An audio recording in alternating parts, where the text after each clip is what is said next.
আরে সাকিব ভাই, আপনি এটা কি খাচ্ছেন? কেন ভাই, প্রাণ ম্যাঙ্গো। আপনি এটা জানেন এটা কি দিয়ে বানায়? কি দিয়ে বানায় এটা? এটা মিষ্টি কুমড়া দিয়ে বানায়। আসলেই? তাহলে আসলে কি ম্যাঙ্গো জুসগুলো মিষ্টি কুমড়া দিয়ে বানানো হয়? চলেন ঘুরে দেখার চেষ্টা করি ম্যাঙ্গো জুসগুলো কি দিয়ে বানানো হয় আর কিভাবে বানানো হয়। প্রথমে আমি রাজশাহী থেকে বাসে করে চলে আসি রাজশাহী অঞ্চলে রাজাবাড়ি বা বিজয়নগর এলাকার একটি আম বাগানে। এখানে আমরা শোনার চেষ্টা করব আম চাষিদের মতামত।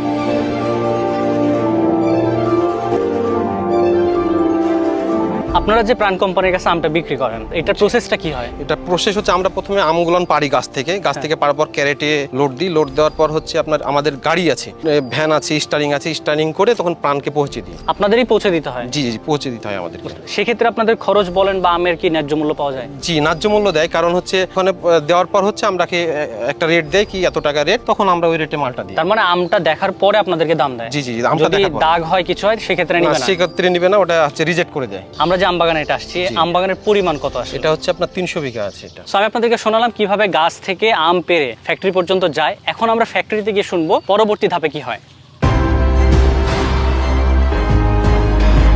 ফ্যাক্টরিতে প্রবেশের জন্য দরকার অনুমতি, এবং আমি আগে থেকেই ফ্যাক্টরিতে পরিদর্শন করার জন্য একটি অনুমতিপত্র নিয়ে রেখেছিলাম। লেটারটা গেটে দেখানোর পরে আমাদেরকে ভেতরে ঢোকার অনুমতি দিয়ে দেয়। এখন আমি যে ফ্যাক্টরিতে অবস্থান করছি তা দক্ষিণ এশিয়ার সবচেয়ে বড় পাল্প ইন্ডাস্ট্রি। প্রতিদিন 200 থেকে 250 টন পাল্পিং করা হয়, কিন্তু এই বছরে 30,000-এরও বেশি পাল্পিং করার টার্গেট নেওয়া হয়েছে।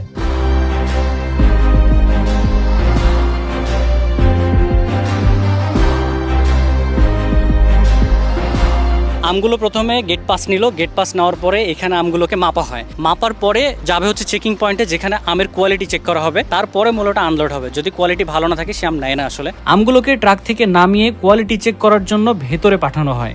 কোয়ালিটি চেক পাস করলে এরপরে শুরু হয় আম থেকে জুস বানানোর আসল প্রসেস।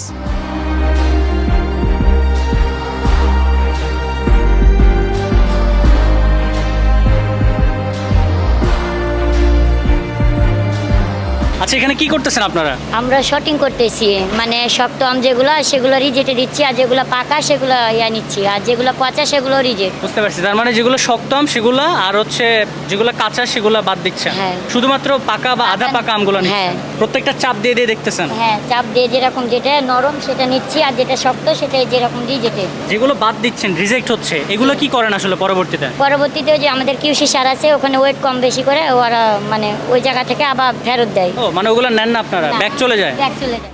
প্রথম ধাপে আমগুলোকে ফিডিং করা হয়। সেখানে 2জন মেয়ে আমে থাকা খড়কুটো পরিষ্কার করেন নিজে হাতে। এরপর আমগুলো আসে ফুড ওয়াশারে, যেখানে আছে প্রাইমারি এবং সেকেন্ডারি ফুড ওয়াশার। তার মধ্যে সফট ওয়াটার দিয়ে আমে থাকা ময়লাগুলোকে পরিষ্কার করা হয়। তারপরে আসে ব্রাশ ওয়াশার। নাম শুনে বুঝতে পারছেন আমগুলোকে সুন্দর করে ব্রাশ করা হয়।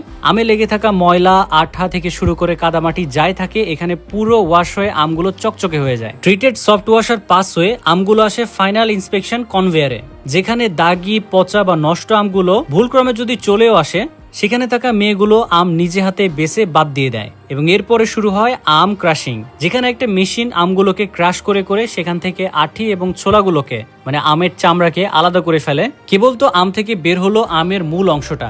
এখন এই মূল অংশ থেকে স্টেপ বাই স্টেপ বিভিন্ন জিনিসপত্র বাদ দেওয়া হবে। কোনো জীবাণু থাকলে অথবা আমে কোনো শ্বাস থাকলে, এবারেও যা যা থাকে আমে সবকিছু বাদ দিয়ে আমের যে মূল রসটা সেটাই মূলত রাখা হবে। তবে আপনি যতগুলো এখানে মেশিন দেখতে পাচ্ছেন প্রত্যেকটা এক একটা কাজের জন্য। সো এতগুলো স্টেপ পার হয়ে আম থেকে মূল যে পাল্পটা সেটা সংগ্রহ করা হচ্ছে এখানে। ফ্যাক্টরিতে প্রবেশের পর থেকে আমাদেরকে একজন স্টাফ পুরো ব্যাপারটা গাইড করে এবং স্টেপ বাই স্টেপ আমাদেরকে দেখায় আম আসা থেকে শুরু করে পুরো প্রসেসটা কিভাবে শেষ হয়। সো আমার মূল উদ্দেশ্য ছিল ম্যাঙ্গো জুসগুলো কি দিয়ে বানায় সেটা ক্লিয়ার করার। অ্যান্ড এই ফ্যাক্টরি ভিজিট করে যতটুকু আমি বুঝলাম যে প্রাণ ম্যাঙ্গো জুস আসলে আম দিয়ে বানানো হয়, এখানে মিষ্টি কুমড়ার কোনো ছবিও নাই। এবং ফাইনালি আমরা যে পাল্পটা বের হলো আম থেকে সেটা টেস্ট করে দেখি, সেইটা একদম র একটা টেস্ট ছিল। এইটাই মূলত প্রাণ ম্যাঙ্গো জুস না।